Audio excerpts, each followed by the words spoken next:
Public platform पे आप किसी बात को नहीं रख सकते हैं। तो निश्चित तौर पे जिस तरीके से चिराग जी की पार्टी ने उनके सांसद उनके द्वारा जो रखा गया, तो निश्चित तौर पे मोदी जी के किए गए कार्य के खिलाफ ये नहीं होना चाहिए था। नहीं, देखिए मीडिया में इस तरीके का बात आ रहा है, लेकिन ऐसी कोई बात नहीं है। पूरी तरीके से भारतीय जनता पार्टी ऐसे नहीं करने जा रहा है।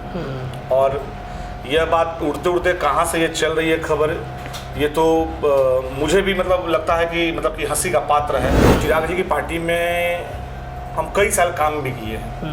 हमारे समकक्ष जो चिराग जी की पार्टी के जो प्रदेश अध्यक्ष हैं राजू तिवारी जी, वो हमारे अच्छे मित्र भी हैं। और निश्चित तौर पे वो हम लोगों ने एक टीम में काम भी किया है। तो अनुशासन के मामले में तो राजू जी अपनी दिखाते ही हैं। पशुपति कुमार पारस देश के दलित लीडर में, नेता में बड़े हैं। उनका एक अपना जो कार्यकाल रहा है जी, लंबा कार्यकाल रहा है, राजनीतिक अनुभव उनके पास बहुत है। पनोरमा ग्रुप, जो सोचता है वो करता है। नमस्कार, भारत लाइव देख रहे हैं आप, और हॉट टॉक करने के लिए हमारे साथ एक बार फिर हमारे स्टूडियो में आ गए हैं भारतीय जनता पार्टी के प्रवक्ता कृष्णा सिंह राजपूत हमारे साथ जुड़ गए हैं। भारतीय जनता पार्टी से चिराग पासवान की नाराजगी इन दिनों काफी ज्यादा देखने को मिल रही है। चिराग नरेंद्र मोदी की कई ऐसी योजनाएं हैं जिसका विरोध पिछले अगर देखे जाए तो 2-3 हफ्ते से खूब कर रहे हैं। वक्फ बोर्ड कानून से लेकर लेटरल एंट्री का मामला, लेटरल एंट्री से लेकर कोटा विद इन कोटा का मामला। और इस नाराजगी के पीछे की वजह क्या है? क्या चिराग पासवान वाकई में प्रेशर पॉलिटिक्स करना चाहते हैं या फिर मामला कुछ और है?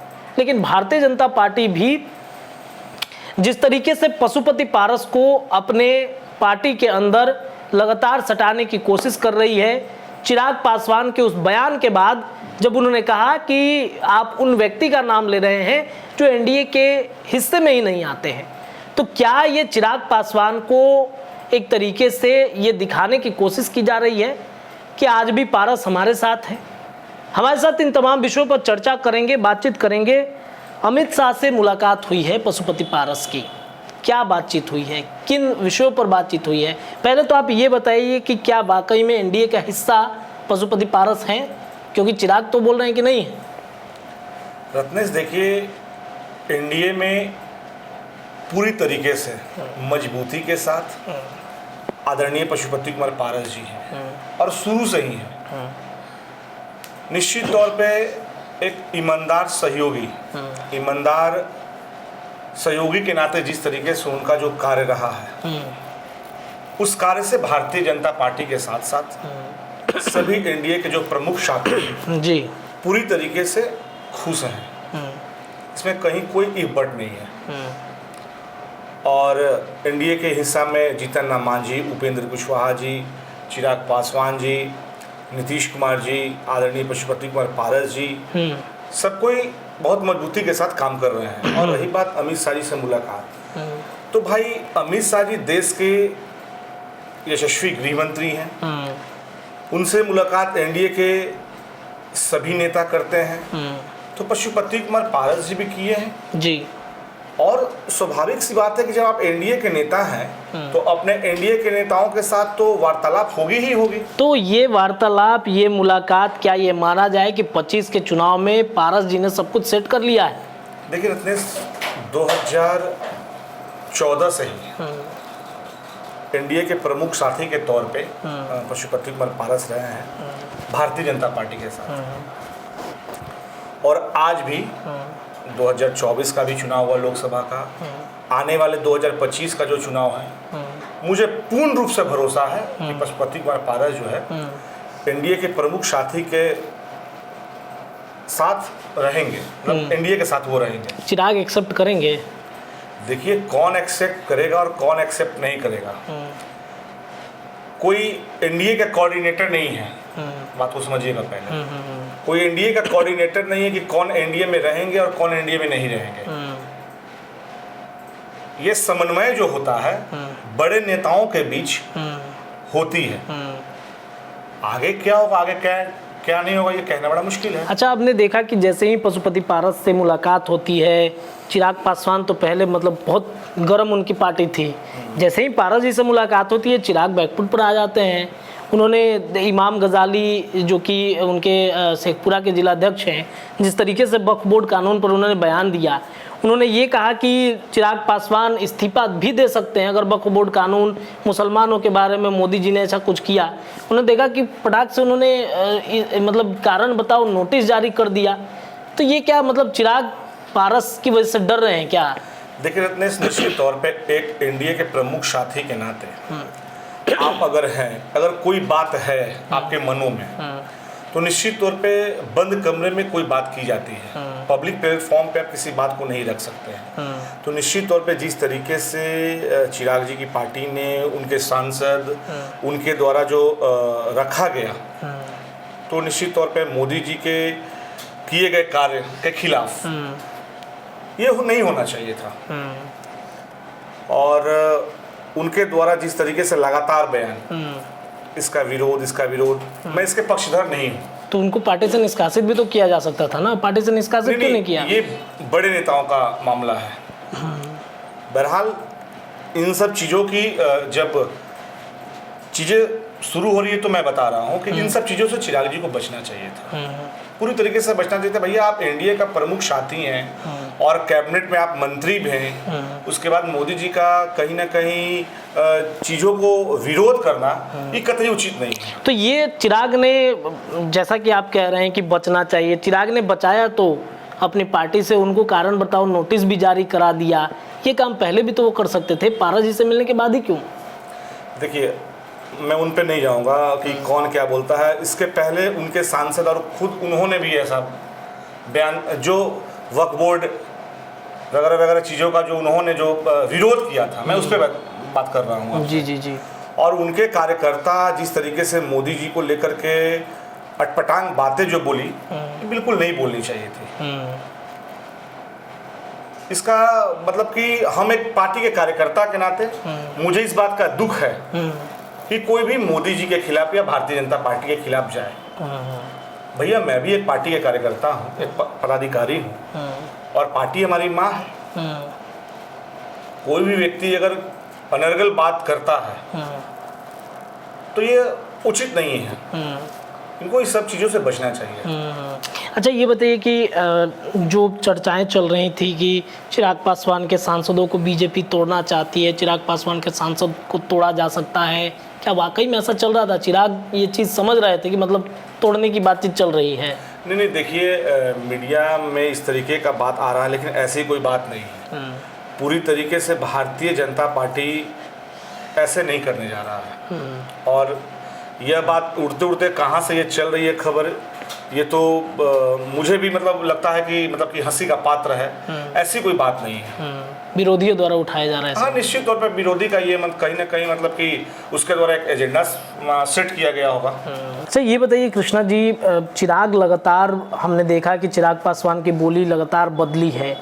चिराग पासवान जो भारतीय जनता पार्टी या फिर केंद्र की जो योजनाएं हैं लेटरल एंट्री से लेकर, जैसा कि पूर्व में मैंने बताया भी, वो लगातार खिलाफ बोलते हैं इसके। तो इस पर क्यों नहीं भारतीय जनता पार्टी ध्यान देती है?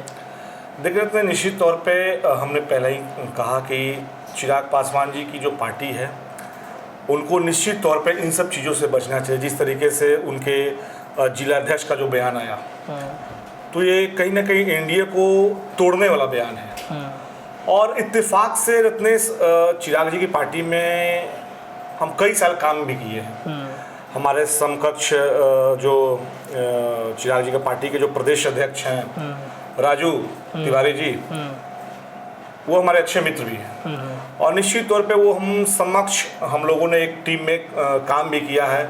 तो अनुशासन के मामले में तो राजू जी अपनी दिखाते ही हैं। तो क्यों नहीं दिखाया उन्होंने कार्रवाई क्यों नहीं किया? जो इमाम गजाली की आप बातचीत कर रहे हैं, कार्रवाई करना चाहिए। उन्होंने सिर्फ कारण बताओ नोटिस जारी किया है। ये तो बेहतर वही बता पाएंगे ना, बेहतर तो वही बता पाएंगे।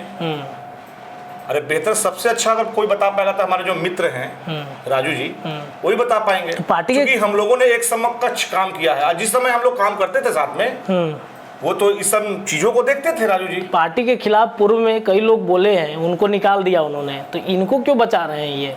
अब बेहतर तो बता तो रहे ना कि बेहतर तो राजू जी ही बता पाएगा कि भाई आखिर मतलब कि उनको बचाने का क्यों प्रयास किया जा रहा है। जो लोग एनडीए को तोड़ने का प्रयास कर रहे हैं तो बस देखना चाहिए राजू जी को। आप कह रहे हैं कि एनडीए, उनके बयान से एनडीए टूट सकता है, एनडीए अलग हो सकता है। आप मोदी जी को बोल रहे हैं मुसलमान का दुश्मन, भैया ऐसा नहीं है।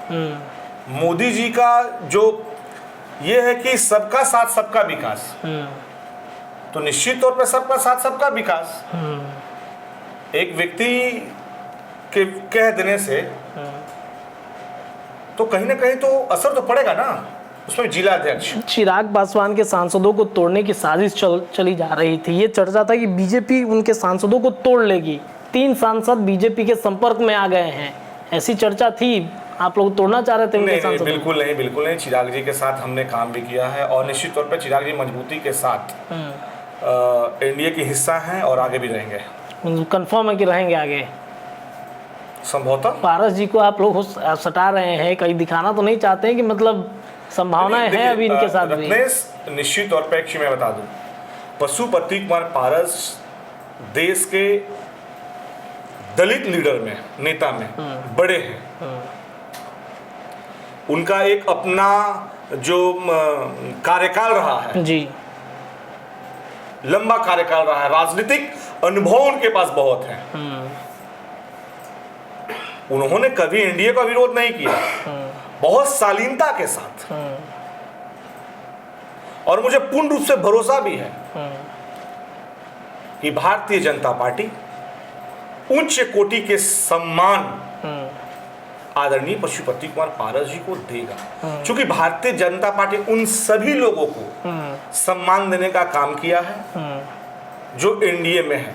आप देख लीजिए उपेंद्र कुशवाहा जी, जो काराकाट से उन्होंने अपनी सीट पूरी तरीके से लूज कर दिया।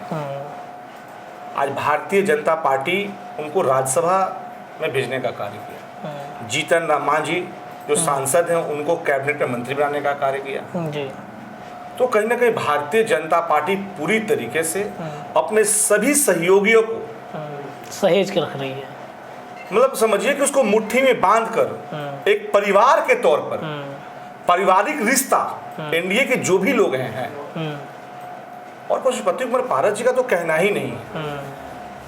चलिए, बहुत बहुत धन्यवाद बातचीत करने के लिए। हमारे साथ कृष्णा सिंह राजपूत बीजेपी के प्रवक्ता थे, फायर ब्रांड नेता कहे जाते हैं, और पारस जी से मुलाकात के बाद संभावनाएं क्या बन रही हैं एनडीए गठबंधन में, ये हमने आपको चर्चा करके बताया है।